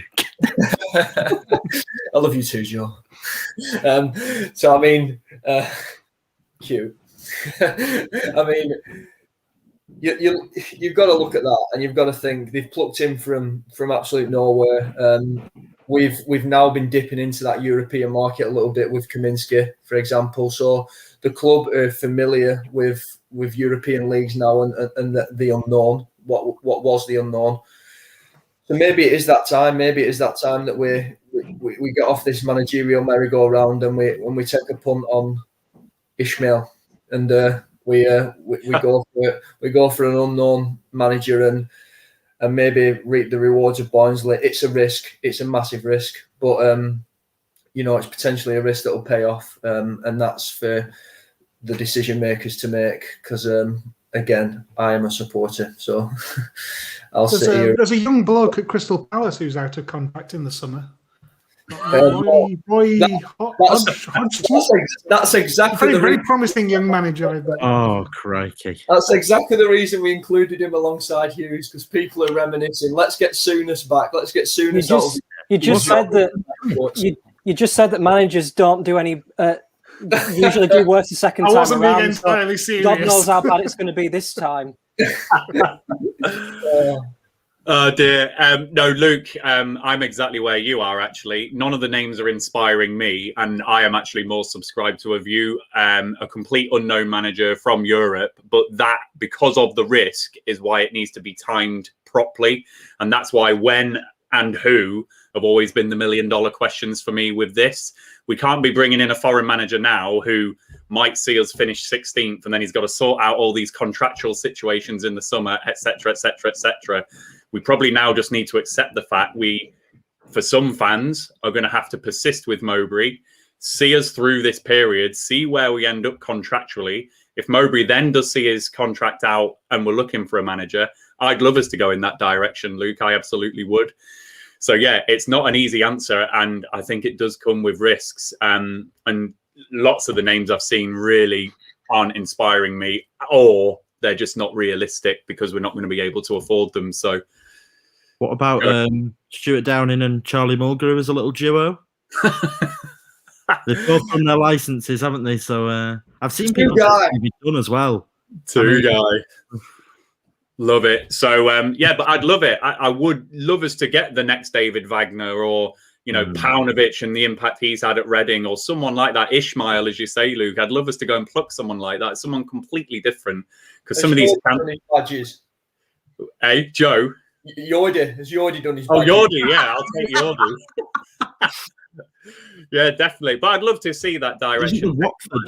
The Watford manager. Is it Watford? Is this correct? How, if they get promoted, he has to do some badges because he's not got his pro license?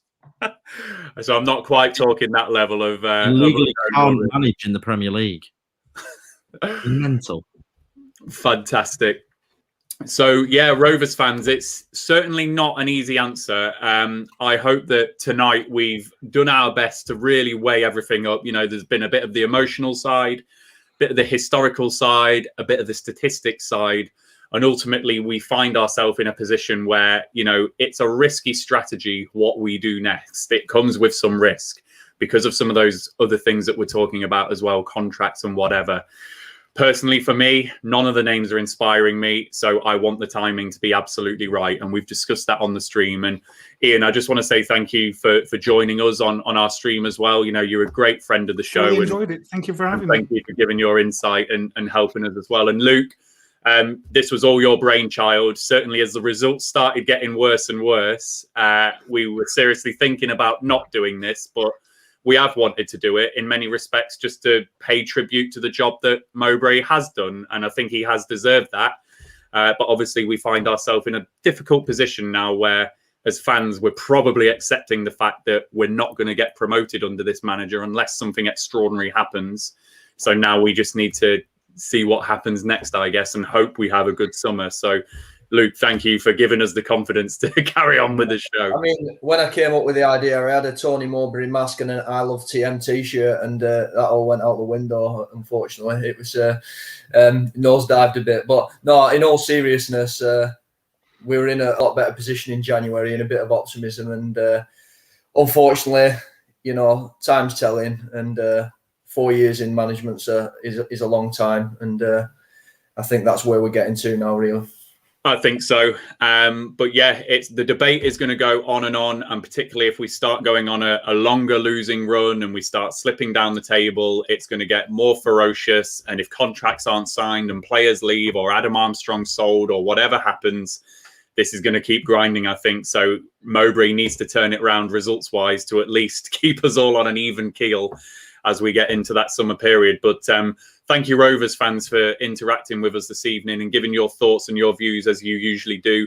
For those of you that did the super chats as well and contributed to the site, we really do appreciate that. It all goes straight back into the running of the channel.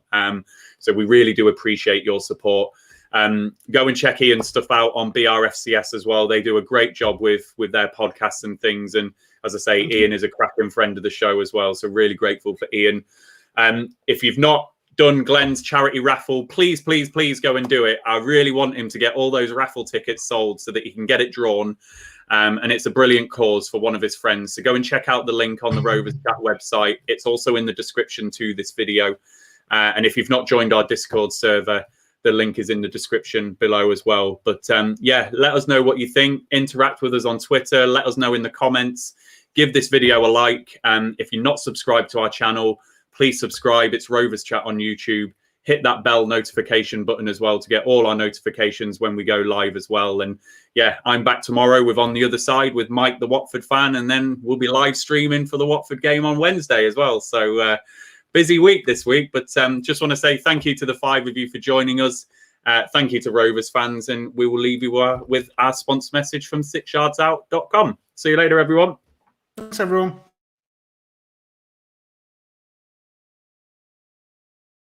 The Rovers Chat YouTube channel is proudly sponsored by 6yards.out.com. They've got retro football from every era with mugs, phone cases and much more. They also have plenty of Rovers goods, including apparel with the famous 94-95 season and this season's kit. Check them out using the link in the description below.